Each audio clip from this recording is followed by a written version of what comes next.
apagan los televisores, los teléfonos, ¿verdad? Me he enredado con las palabras. Se apagan los teléfonos, por favor. Si usted urgentemente necesita que está encendido, entonces póngalo en silencio, sin un ruido en su vibración, ¿verdad? Déjala que se vibra, pero no con esa resonancia, ¿verdad? Ok, entonces, dicho eso, vamos a comenzar con la palabra del Señor, ¿verdad? Entonces, hermanos, mi pregunta para usted en esta mañana es, ¿han hecho el análisis? Ya hace 2 semanas les di un análisis que es bueno que cada uno de nosotros hacemos. ¿Cuál fue?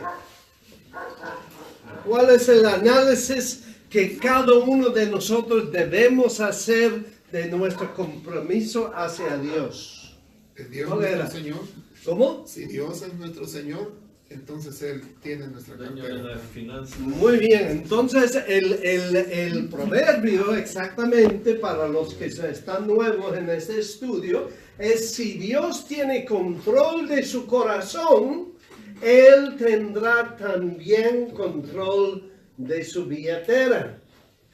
Nosotros en esta iglesia no le damos carretazos a los hermanos y miembros para que se ofrendan. ¿Por qué? Porque creemos que cada creyente, cuando llega a conocer al Señor, el Señor tratará con su corazón.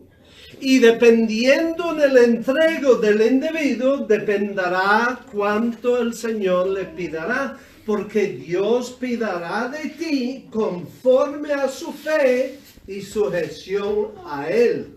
Entonces, hay diferentes personas, estamos a diferentes niveles de experiencia con Dios, y no se puede esperar el mismo compromiso de una persona que lleva años con el Señor que con una persona que está recién convertido o convertida, ¿verdad? Entonces, dependiendo en su compromiso con Dios, dependerá en su respuesta a la guianza del Espíritu Santo en pedirle para apoyar la obra de Dios. Por esa razón nosotros no pasamos platos. De hecho, la ofrenda está ahí si le está buscando. Pero nosotros no pasamos plato porque no queremos que nadie siente cohibido o obligado a ofrendar.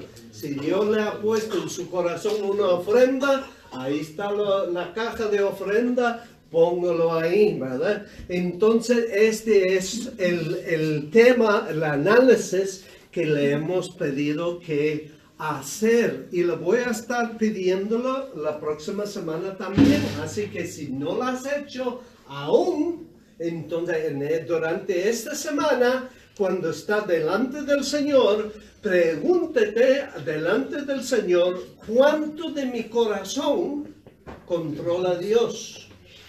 Y luego, cuando estás preparando su ofrenda para el Señor, pregúntate: ¿refleja esa ofrenda el control que Dios tiene sobre mí? Entonces así debemos hacer. Y hoy lo vamos a comprobar de la palabra de Dios, este ejemplo, este principio de las Escrituras. Y vamos a entrar en lleno ahora en cuanto a la persona de fe, en cuanto a sus ofrendas delante de Dios. Pero antes de hacerlo, vamos a pedir la bendición del Señor. Vamos a orar. Padre Santísimo, damos gracias, oh Dios, por la oportunidad que tenemos en esta mañana de poder estar aquí delante de su presencia, con nuestras Biblias abiertas, y pidiéndote a ti, Señor, a través de tu Espíritu Santo, que tú hablas a cada uno de nuestros corazones conforme a la fe que nosotros estamos ejerciendo en ti. Pedimos, oh Dios, que nos revela la veracidad de las palabras que vamos a descubrir, y pedimos, Señor, que juntos podemos hacer nuestro compromiso con nuestro Dios, porque le pedimos todo en Cristo Jesús. Amén. La semana pasada hicimos un estudio sobre lo que era la ley y lo que la ley pedía de aquellos bajo la ley en cuanto a la provisión para el ministerio del templo, pero también en cuanto a la teocracia de Israel. Y vimos que directamente eso no tiene aplicación para la iglesia, salvo en algunas ilustraciones que podemos destacar la próxima semana. Pero así directamente como doctrina, no hay doctrina en la ley para los que estamos bajo la gracia. Entonces, quedamos entonces con ese dilema. El Nuevo Testamento no nos da enseñanza directa en cuanto a la regularidad de ofrenda para apoyar el ministerio de la iglesia local. Entonces, ¿de dónde sacaron los hermanos del primer siglo las finanzas?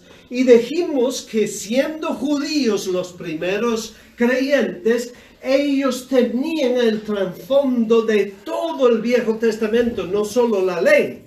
Entonces el Espíritu Santo podría usar ilustraciones del Viejo Testamento y convencerles en sus corazones de su compromiso en cuanto a sus finanzas con el Señor. Entonces, ese es el base de lo cual estamos haciendo este estudio. Por favor, si puede cerrar la puerta ahí para que yo no molesto a los niños, ni los niños me molestan la predicación, ¿verdad? Entonces, ¿en qué quedamos? Hoy vamos a ver el ejemplo de la fe en las Escrituras del Viejo Testamento. Amén. Y para ello tenemos que entrar en la vida de Abraham. ¿Por qué Abraham? Pues la palabra del Señor en el capítulo que el hermanito leyó para nosotros, llama a Abraham el padre de la fe. Todo el mundo que se acerca a Dios a través de la fe, sea judío bajo la ley o sea el creyente bajo la gracia, cada uno se acerca a Dios a través de la fe. Siempre recuerda, hermanos, no hubo dos formas de salvación en la Biblia. La salvación es por la fe. Entonces, si la persona no tenía fe bajo la ley, por muchos sacrificios que trajeron delante de Dios, su salvación era inválida, porque el sacrificio tiene que ser acompañado por la fe. Hoy en día usted puede congregar con nuestra iglesia, pero si su estancia entre nosotros no está acompañado con fe en lo que Cristo hizo en la cruz de Calvario, entonces su estancia aquí quizá académicamente va a aprender algo más de la Biblia, pero no va a tener efecto en absoluto en su relación con Dios para la salvación. Entonces todo es por la fe. Y Pablo dice claramente en Romanos 4, pero también en Gálatas 3, que Abraham es nuestro ejemplo. Él es la padre de la fe. ¿Por qué era el padre de la fe? En Romanos 4, 1 a 3, y luego otra vez 9 al 10 y 16 al 17, Pablo hace mención de las promesas que Dios dio a Abraham. Y las promesas que Dios dio a Abraham no eran exclusivas a Israel, sino que también él dio promesa a Abraham que a través de él todas las naciones del mundo recibirán la bendición. Y así profetizando Dios que a través de Abraham vendrá el Cristo, Cristo moriría en la cruz, resucitaría de los muertos, sería glorificado y el Evangelio de Dios sería ofrecido a todas las naciones, incluyendo a Abraham. Pablo lo pone de esa forma en Romanos. Él dice a los judíos primero y después a los gentiles. ¿Y cómo fue el evangelio? Los discípulos comenzaron a predicar primeramente a los judíos, pero luego se extendió a los gentiles también. En Efesios capítulo 2, Dios guió a Pablo a ilustrar para nosotros cómo Cristo cumplió su promesa cuando dio la parábola de que otras ovejas tengo yo que no son de este redil. Ellos también tengo que traer, y nota las palabras, para que haya un solo rebaño, no dijo redil. El redil es Israel. Va a tomar algunas ovejas de Israel, va a tomar ovejas de todas las naciones y va a formar un nuevo entidad que es la iglesia del Señor Jesucristo. Entonces este es el trasfondo de este hombre Abraham. Por ende, él es nuestro ejemplo. Podríamos ver el sacrificio que hizo Abel. Podríamos ver el sacrificio que hizo Noé, pero no tenemos licencia bíblica para decir que este es un ejemplo para nosotros, porque en ninguna parte del Nuevo Testamento son esos dos personajes puestos como padre de nuestra fe. Abraham es nuestro patrón. Entonces, sin más, vamos a entrar en la vida de Abraham y vamos a descubrir que en Abraham tenemos 3 ejemplos. Y esos 3 ejemplos de sacrificio que hizo Abraham para Dios, sacrificio o ofrenda, como lo quiere terminar, él hizo 3 ofrendas, 3 sacrificios para Dios que representan los 3 niveles de compromiso del creyente con Dios.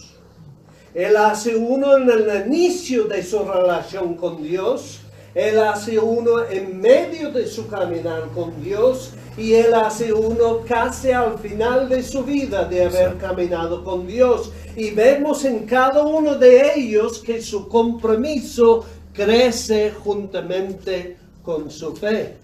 Entonces vamos a ver, hermanos, juntos estos 3 ejemplos y vamos a titularlos de la siguiente forma. La primera es esta. En Génesis capítulo 12, versículos 7 al 9, descubrimos que Abraham dio en la humildad de su corazón devocionalmente. Vamos a ir a Génesis capítulo 7 y los versículos capítulo 12, perdón, versículos 7 al 9. Génesis capítulo 12 y versículos 7 al 9. ¿Alguien quiere leerlo para nosotros? Amén. Y apareció Jehová a Abraham y le dijo: a tu descendencia daré esta tierra. Y edificó allí un altar a Jehová, quien le había aparecido. Luego se pasó de allí a un monte al oriente de Betel y plantó su tienda, teniendo Betel al occidente y Ai al oriente. Y edificó allí altar a Jehová, e invocó el nombre de Jehová. Y Abraham partió de allí, caminando y yendo hacia el Negev. Ok, entonces aquí tenemos un ejemplo de la vida de Abraham. Y es interesante, hermanos. Yo soy de la convicción de que si algo es recordado en la palabra de Dios, es porque Dios tiene algo a enseñarnos en ella. Amén. Cuando nosotros miramos las escrituras, hay muchas personas de fe en medio de Adán y Abraham. Pero solo vemos 2 o 3 ejemplos de sacrificios, uno de Abel y uno de Noé, pero no vemos nada de Enoch, no vemos nada de ¿cómo se llama? Matusalén. No vemos de ninguno de esos personajes entre medio que ellos hacen sacrificio. ¿Quiere decir que ellos no dieron nada a Dios? Solo porque algo no está en la Biblia no quiere decir que no sucedió. Dios hubiera inspirado un diario de cada una de esas personas, el tomo de la Biblia que nosotros tendríamos, ni este cuarto podría mantener todas las páginas que hay en ello. Entonces el Espíritu Santo era muy selectivo. Entonces cuando escoge una historia es porque tiene algo para enseñarnos. Es interesante que el Espíritu Santo repitió la vida de Cristo 4 veces. Algo hay en la vida de Jesús que era tan importante que el Espíritu Santo dejó 4 récords. Solo tenemos uno de Abraham, solo tenemos uno de Moisés, solo tenemos uno de David, pero de Jesucristo tenemos 4. ¿Por qué? Si no la has leído todavía, mi amigo, lee los evangelios y verás 4 conceptos, 4 visiones de Cristo que delinea para nosotros la magnitud de la salvación que Dios proveyó en Jesucristo. Si no has leído los evangelios, léelos, le doy ese reto y descubrirás en ellos el verdadero Salvador del mundo. Entonces, cuando entramos en la vida de Abraham, yo estoy seguro, por lo que he estudiado de Abraham, que él dio muchos sacrificios. Pero sin embargo, solo hay como 5 en las Escrituras. Como 2 de ellos son los mismos, entonces vamos a solo estudiar 3 y esta es la primera. Y en la primera tenemos 2, el versículo 7 y el versículo 8 nos da 2 ofrendas, pero son casi iguales. Pero hay una diferencia entre ellos. ¿Alguien me puede decir cuál es la diferencia? Vamos a ver. No me la vas a ver la respuesta en mi cara, la vas a hallar en la lectura, versículo 7 y el versículo 8. Entonces quiero ver todos los rostros inclinados mirando la lectura. Hay una distinta diferencia entre los dos. ¿Qué son? Los lugares cambiaron. Los lugares, aparte de los geográficos, ¿verdad? Este sí es una diferencia, pero me refiero a la devoción a Dios. Hay una invocación de parte de Abraham en el segundo sacrificio. Muy bien. ¿Sabe que esta expresión invocó el nombre de Jehová en el versículo 8? Es muy significativo. Es la primera vez en la Biblia que esta expresión es usada. Y esta expresión demuestra un crecimiento en relación entre Abraham y su Dios.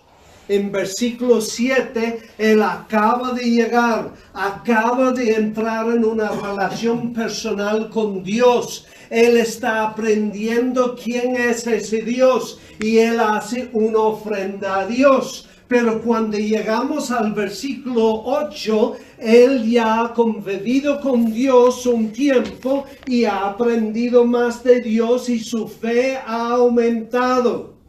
Y ahora está invocando, está invitando a Dios a entrar en su vida y ser su guía de su vida.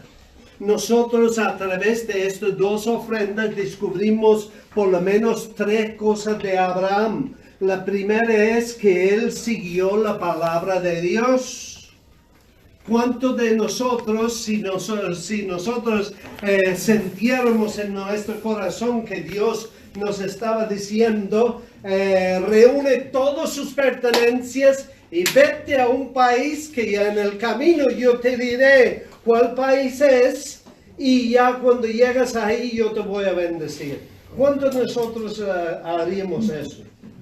¿Verdad? Pero Abraham lo hizo. Entonces él obedece la palabra de Dios. ¿Ok? ¿Sabe lo que dice el Señor Jesucristo? Mi tiempo está corriendo, pero en Lucas 6:46 y Juan 14:15 tenemos 2 dichos del Señor Jesucristo. El primero es: si me améis, guardad mis mandamientos. Y la otra es, ¿por qué me llamas ¿cómo Señor? es que me dicen Señor, Señor, Señor, Y no hace lo que yo digo. y no hace lo que yo le digo?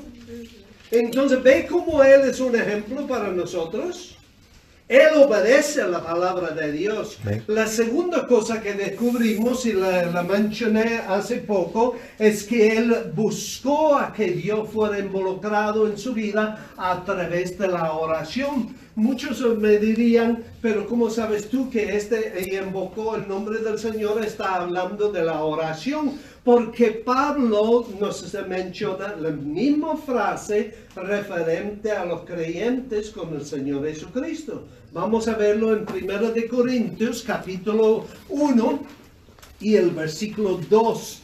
Ese es un versículo bastante importante porque hay hermanitos y tienen buenas intenciones, pero insisten a que no debemos orar directamente al Señor Jesucristo. Yo le digo, hermanito, lea su Biblia, porque en 1 de Corintios capítulo 1 versículo 2 Pablo dice estas palabras. ¿Cuál es su palabra? A la iglesia de Dios que está en Corinto, a los santificados en Cristo Jesús, llamados a ser santos, con todos los que en cualquier lugar invocan el nombre de nuestro Señor Jesucristo, Señor de ellos y nuestro. En nuestro, ¿qué está diciendo? Todos los que en cualquier lugar oren al Señor Jesucristo. Si Cristo es Dios, Él tiene derecho de recibir oración. Amén. Yo no oro a María, ¿sabe por qué? Porque ella no es Dios. Amén. Es totalmente imposible que un ser humano reciba las oraciones de los 2.6 billones de cristianos que hay en este mundo, incluyendo católicos. Es imposible. Pero Jesús no es simplemente humano. Él es Dios. Y Él sí puede recibir nuestras oraciones. Si tiene más dudas, hermano, vete a 1 de Reyes 18. No lo hacemos ahora, pero cuando Elías, siempre me confunde ellos dos en inglés, en español. Elías está en el monte Carmelo. Él dice a los profetas de Baal, ustedes invocan el nombre de vuestro Dios, y yo invocaré el nombre de Jehová, y que él que contesta, que él sea Dios de Israel. ¿Qué está diciendo? Ore a su Dios. Y si él te responde, vamos a servirle. Pero yo le voy a invocar el nombre de Jehová. Y va a ver que él es el que conteste. ¿Por qué? Porque solo Dios puede escuchar y contestar oraciones. Entonces Abraham ha crecido y ha descubierto que ese Dios no es simplemente de un solo lado, que Él habla conmigo, pero yo no hablo con Él, sino que Él ha descubierto que Él puede acercarse al trono de gracia y pedir a Dios sus favores. En Hebreos capítulo 4, versículo 16, somos exhortados por la palabra a acercarnos confiadamente al trono de la gracia para ser conocidos nuestras peticiones delante de Dios. Así que este hombre tiene fe en Dios. Pero luego descubrimos que él también daba. El hecho de que él daba a su Señor demostraba que él tenía relación con Dios. Porque nadie da a Dios si no tiene una relación con Dios. Pero cuando miramos lo que él dio, descubrimos varias cosas. En el versículo 7, descubre usted ahí un directivo de Dios diciéndole, construye un altar y dame una ofrenda. ¿Ve usted eso? No. ¿Dónde sacó él la idea de adorar a Dios con ofrenda o sacrificio? Los liberales dirían, había altares paganos alrededor, él solo hizo lo mismo que hizo todos los demás paganos. ¿Y dónde estaba el altar cuando Abel sintió ofrecer sacrificio a Dios? ¿Dónde estaban los paganos ahí? ¿Dónde estaban los paganos cuando Noé bajó del arca de Noé y construyó un altar y ofreció? No me digas que fue ejemplo de los paganos. Mire, hermanos, una ley de 3 para la Biblia. Dios nunca siga a los paganos. Los paganos siempre sigan a Dios. Porque el paganismo generalmente es la verdad de la palabra distorsionado. Ellos toman lo que Dios había revelado, lo tuercen a su manera y luego lo hacen a su manera. Si los paganos ofrecen sacrificios a sus dioses, es porque Abel ofreció el sacrificio primero. Ellos están copiando a Dios, no Dios a ellos. Amén. Entonces cuando llega Abraham al lugar designado por Dios, él ofrece ofrenda de la bondad de su corazón, pero era una ofrenda humilde. Sabemos del versículo 5, me parece que es, no, antes de eso, ¿cómo se llama? Génesis capítulo 12. Yo estoy en el capítulo equivocado, por esa razón no la hallé. Entonces cuando leemos en el versículo 5, descubrimos que Abraham tenía servientes, tenía esclavos que él había comprado, pero él los trataba bien, no tenemos ningún indicio de que él los trataba mal. Entonces él tenía siervos, tenía servientes, tenía esclavos, tenía ganado, tenía ovejas, era un hombre bien próspero. Pero cuando nosotros vemos, él construyó un altar, tan siquiera menciona lo que él puso sobre ese altar. Pero yo te puedo decir, si él hubiera dado, vamos a usar una palabra común y conocido en este día, el diezmo de todo lo que él tenía. Habría una fila de vacas, fila de ovejas, fila de camellos, fila de este y otro, todos lineados esperando ser sacrificados. ¿No cree que lo hubiera mencionado? Amén. No lo hizo. Le dio una ofrendita. ¿Sabe cuando yo como pastor de la iglesia y llevo...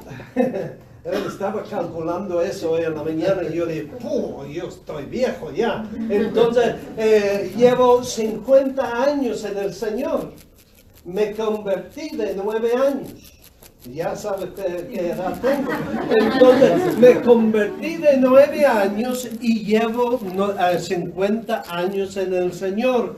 De 21 años estoy en el ministerio administrando la palabra de Dios. Así que tengo 29 años de estar en el ministerio. En esos 29 años de ministerio, yo he visto qué es la trayectoria de las personas que llegan al Señor. Cuando una persona llega a conocer a Dios, sí dan su ofrendita. Pero es simbólico, ¿vale? Le dan una ofrenda simbólica. Dios no le regaña a Abraham por el tamaño de su ofrenda. Si Dios ha hecho récord de esta ofrenda, es porque es significativo. ¿Por qué es significativo? Porque enseña que ahora Dios está tomando posesión de su corazón. Mire, hermano, si usted suelta algún billete de esta cartera, no de este, del tuyo, si usted suelta billete alguno, es porque Dios tiene su corazón, porque el hombre natural no quiere compartir, y mucho menos con un Dios. Entonces, hermanos, yo quiero animarle, si usted es reciente en la fe de Cristo, o si usted no ha crecido como debes haber crecido, pero ahora ha descubierto una iglesia que te enseña la palabra y está creciendo en su conocimiento de la palabra, entonces no siente vergüenza por la ofrenda que echas. A menudo que usted va creciendo en su compromiso con Dios, Dios va a darle la fe, Dios va a incrementar tu fe para que puedas confiar en Él para darle más.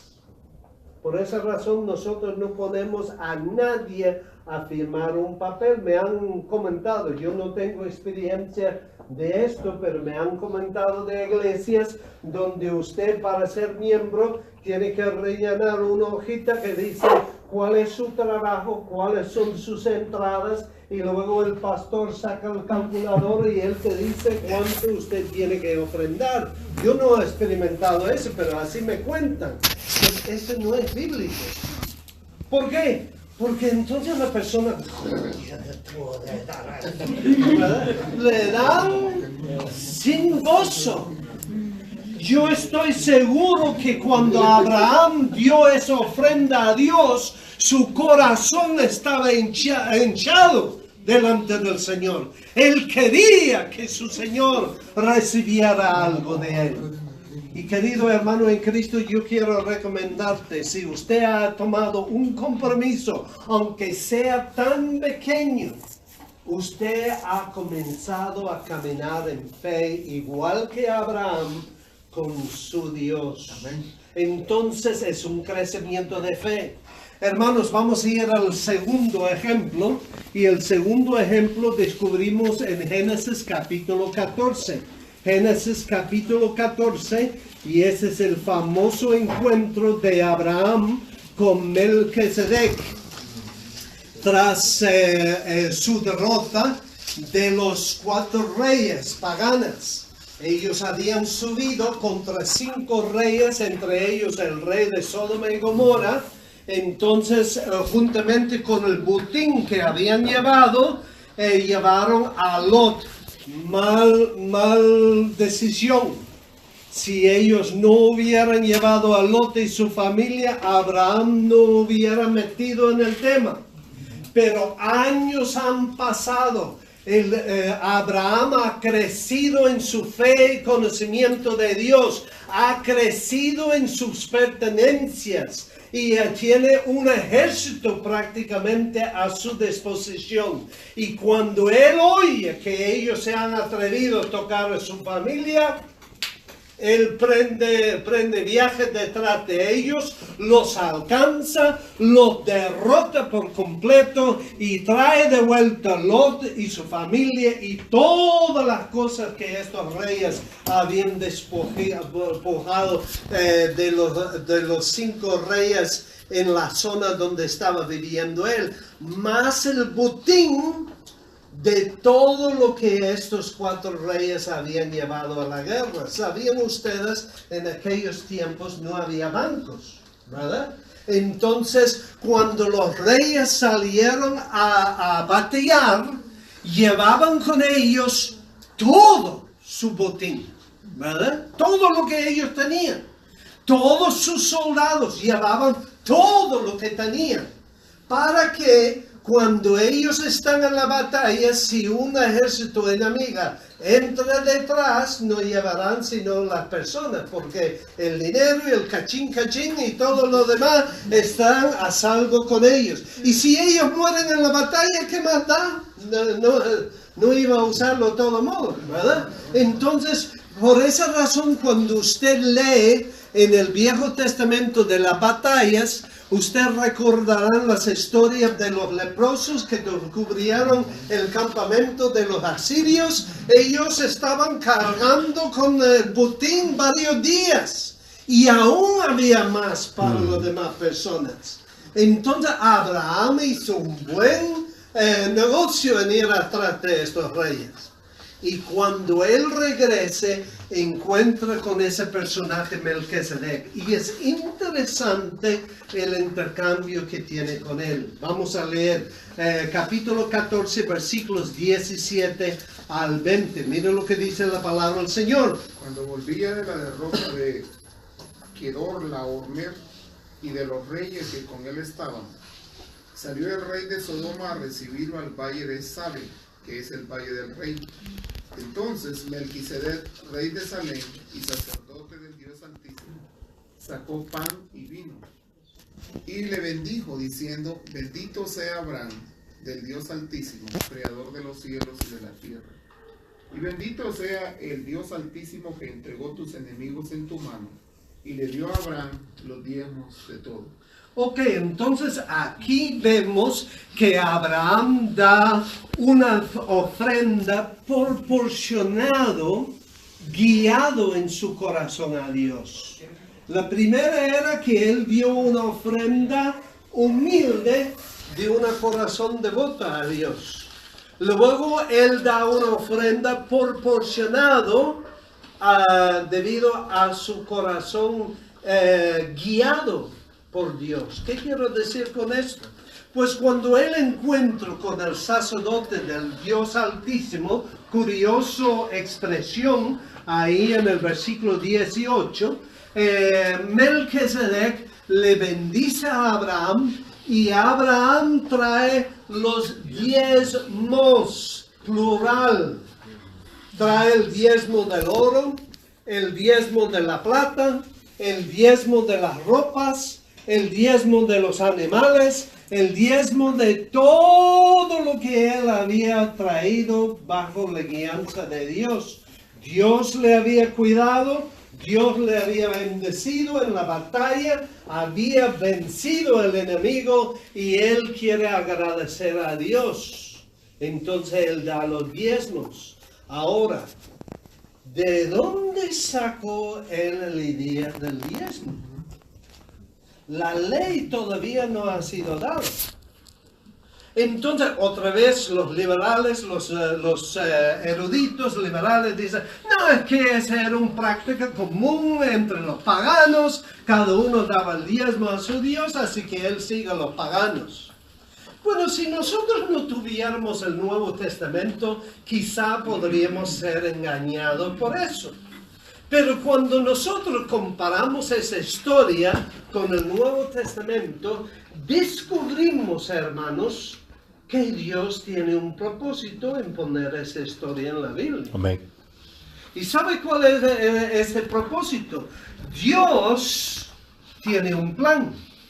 Y desde Génesis capítulo 3, versículo 15 hasta Apocalipsis, nosotros leemos del desarrollo de este plan. Pero este plan comenzó en la eternidad Amén. pasada. Amén. En Primera de Pedro, y no lo busca, hermano, toma nota, lo podemos buscar en casa. Primera de Pedro 1, 18 al 20, descubrimos que Cristo es el Cordero de Dios inmolado antes de la fundación del mundo. Así que la salvación que Dios ha provisto por nosotros no es una salvación de última hora, cuando Adán tomó de aquella fruto y lo mordió. Dios quedó, ay, ¿qué vamos a hacer? Vamos a hacer eso. No. Ese era un plan ya preparado desde antes de la fundación del mundo. Así que Él tenía todos los detalles de la vida de Abraham, los detalles de Moisés, de la ley levítico, del sistema sacrificial, etcétera, etcétera, etcétera, etcétera. Todo alineado con un propósito que anunciar que Cristo venía. Y cuando nosotros llegamos a este evento de Abraham, tenemos que ir a Hebreos capítulo 7 para descubrir qué propósito tenía Dios en poner este récord en las Escrituras. Vamos a ver en Hebreos capítulo 7, empezando de leer desde el capítulo 6, 20, que es el último versículo del capítulo 6, leyendo hasta el capítulo 7, 4. Amén. Sí. Donde Jesús entró por nosotros como precursor, hecho somos sacerdote para siempre, según el orden de Melquisedec. Capítulo 7, versículo 1. Porque este Melquisedec, rey de Salem, sacerdote del Dios Altísimo, que salió a recibir a Abraham que volvía de la derrota de los reyes y le bendijo. Versículo 2, a quien asimismo dio a Abraham los diezmos de todo, cuyo nombre significa primeramente Rey de Justicia, y también rey de Salem, esto es, rey de paz, versículo 3, sin padre, sin madre, sin genealogía, que ni tiene principio de días ni fin de vida, sino hecho semejante al Hijo de Dios, permanece sacerdote para siempre. Versículo 4. Considerad pues cuán grande era este, a quien aún Abraham el patriarca dio diezmos del botín. Ahora, este es el trasfondo histórico. Vamos a ver su aplicación en los versículos 9 a 12. Vamos a ver. Amén. Versículo 9. Y por decirlo así, en Abraham pagó el diezmo también Leví, que recibe los diezmos. Versículo 10. Porque aún estaba en los lomos de su padre cuando Melquisedec le salió al encuentro. Sí. Versículo 11. Sí, pues la perfección fuera por el sacerdocio levítico, entre paréntesis, porque bajo él recibió el pueblo la ley. ¿Qué necesidad habría aún de que se levantase otro sacerdote, según el orden de Melquisedec, y que no fuese llamado según el orden de Aarón? Muy bien. Entonces, hermanos, aquí Pablo, o el escritor a Hebreos, yo personalmente pienso que fue Pablo, amén, pero sí, el escritor a Hebreos escribió para nosotros la razón por la cual Abraham dio diezmos a Melquisedec. Porque en ciertos miles de años más tarde, Cristo iba a venir e iba a tomar el lugar del sistema levítico. ¿Y dónde saca la autoridad? ¿Dónde saca la idea que él puede trasplantar el sacerdocio levítico? En Melquisedec. Amén. Dios juró, en los salmos descubrimos, Dios juró, el sacerdote para siempre será conforme al sacerdocio de Melquisedec. Entonces, en inclinar la rodilla delante de Melquisedec y dar diezmos a Melquisedec, Abraham estaba significando que el Cristo que vendría de sus lomos era mayor que Leví, que en Abraham estaba ofreciendo diezmos a Melquisedec. ¿Ves que Dios tiene propósito en todo, hermano? Amén. Ahora vamos a volver a este ejemplo. ¿Qué nos está enseñando Dios ahí? ¿Quién inspiró a Abraham a dar esa ofrenda? Yo no veo ahí que Dios dijo, Abraham, el diezmo de todo lo que tomaste darás. Yo no veo ese orden.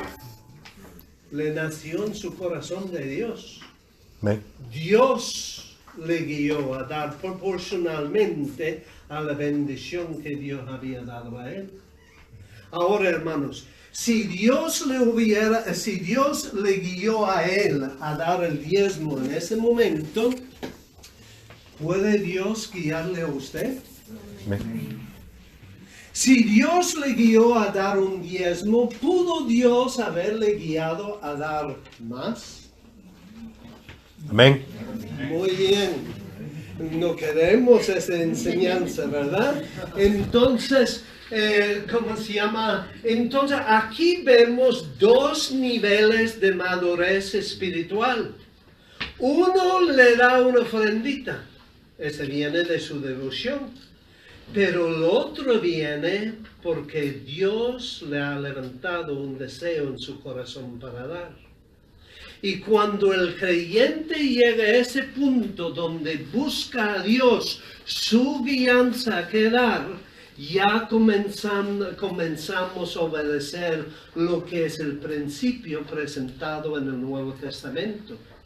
Dios le puede dar un diezmo. Personalmente, hermanos, le voy a decir que es una ofrendita humilde hasta 9%. Pero de 10% en adelante es una ofrenda inspirada por Dios. ¿Sabe por qué? Porque a soltar el dinero nos cuesta, ¿verdad? Y que nos damos el diezmo. ¿Cuánto es el diezmo? El diezmo es 10 centavos de cada lempira. De 500 lempiras es 50 lempiras. De 1000 lempiras es 100 lempiras. No es mucho en realidad, pero suena bastante. Pero de la misma forma que Dios inspiró a él a dar el diezmo, a mí me puede inspirar a dar el diezmo, me puede inspirar a dar más. Y vamos a descubrir ese y vas a estar contento porque será la próxima semana, porque el tiempo se ha fugado. Pero Él puede inspirarnos a dar más. Yo todo. Y vamos a descubrir en la próxima ofrenda que Abraham ofrece, es mucho más que el diezmo. Amén. Y hermanos, pero para concluir aquí, muchos dirán, ese fue una vez. Fue una vez que él dio el diezmo. Realmente fue la única vez. O sea que él está creciendo, igual que tú y yo crecemos. Y él aprende a dar lo que Dios pone en su corazón. ¿Quiere decir que Dios solo le pone una vez? Si usted toma esta actitud, entonces tenemos que decir, pues entonces ya... ¿cuántas veces necesita que Dios te diga lo que tiene que dar? Si te ha dicho el diezmo, entonces siempre es el diezmo. Pero si usted deja abierta a Dios a guiar cada ofrenda que das, entonces hay tiempo cuando te pidará más, hay tiempo cuando te pedirá menos, hay tiempo cuando pedirá justo esa cifra. Pero hermanos, déjame decirle eso. ¿Qué evidencias tenemos nosotros que Abraham puso eso como una regla de 3?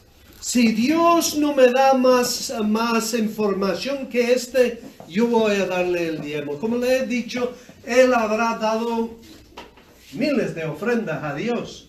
Pero estos solo son las ofrendas. Hay como 5, posiblemente 6 ofrendas.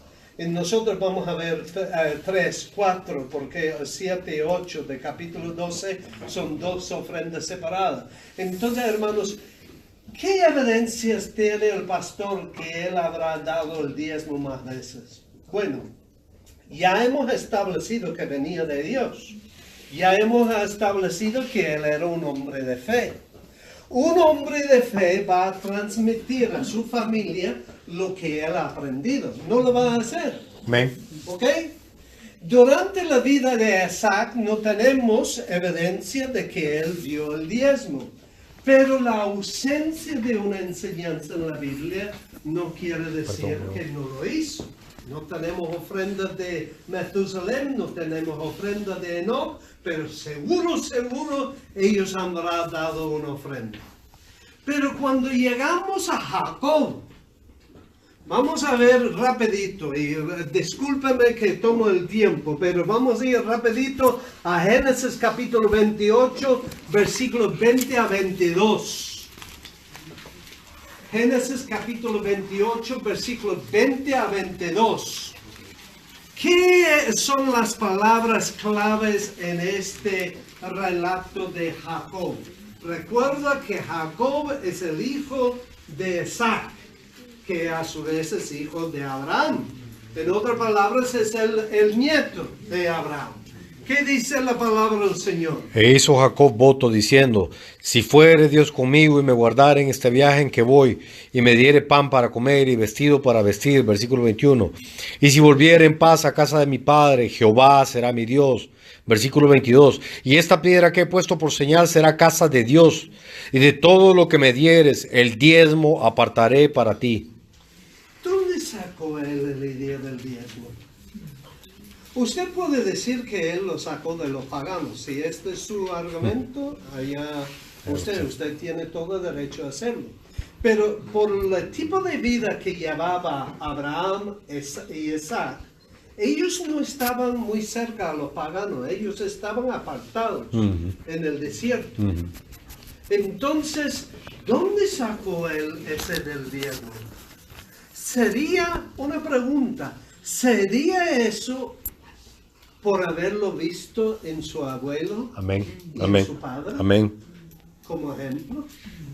Esa es una pregunta que lo voy a dejar rodeando en su cabeza. Pero le voy a decir una cosa más y tengo que decirte eso. Jacob quiere usar su diezmo para manipular a Dios. Hay muchas personas hoy en día que usan sus diezmos para manipular a Dios. Da a Dios el diezmo y Él te da 10 veces de regreso. Entonces le dan el diezmo no porque Dios le ha inspirado a dar el diezmo, sino porque están buscando las provisiones materiales de Dios. Este va totalmente en contra del espíritu del cual nosotros estamos hablando aquí. Hermanos, cuando nosotros entramos en esto, Jacobo pone una condición. Si usted hace eso, entonces yo haré eso. El hombre de fe se pone delante de Dios y dice, ¿cuánto quiere, Señor, que yo dé? Y permite que el Señor pone la cifra en su corazón independientemente de sus circunstancias inmediatas y personales. Esta es la ofrenda de fe. Y querido hermano en Cristo, la única razón por la cual menciona el de Jacobo es para demostrar que en la familia de Abraham las personas sabían que el abuelo por lo menos daba el diezmo de todas sus cosas a Dios. Amén. Entonces, esta es la enseñanza que quiero sacar. Le voy a dejar ahí, hermanos, que Dios le bendiga, pero para concluir, ¿en qué situación estás tú? ¿Estás tú en la madurez espiritual cuando tú dices a Dios cuánto va a dar? ¿Cuánto de su corazón tiene Dios? No, Dios, solo te voy a dar eso. ¿O has llegado al nivel de espiritualidad delante de Dios donde usted permite que Dios te dice a ti cuánto tiene que dar? Yo no soy para predicar el diezmo, hermano. ¿Sabe por qué? Porque si Dios no lo ha puesto en tu corazón, ¿quién soy yo para decirte? Pero no estoy en contra del diezmo. Si Dios pone en su corazón el diezmo, echa el diezmo y Dios te bendecirá por obedecer su palabra. Pero ¿sabe qué? Quizá, y lo veremos la próxima semana, cuando creces con Dios en ¿qué quiere que haga el Señor? Dios podría pedirte más. Tenemos que estar dispuestos a ello. Que Dios le bendiga. Amén.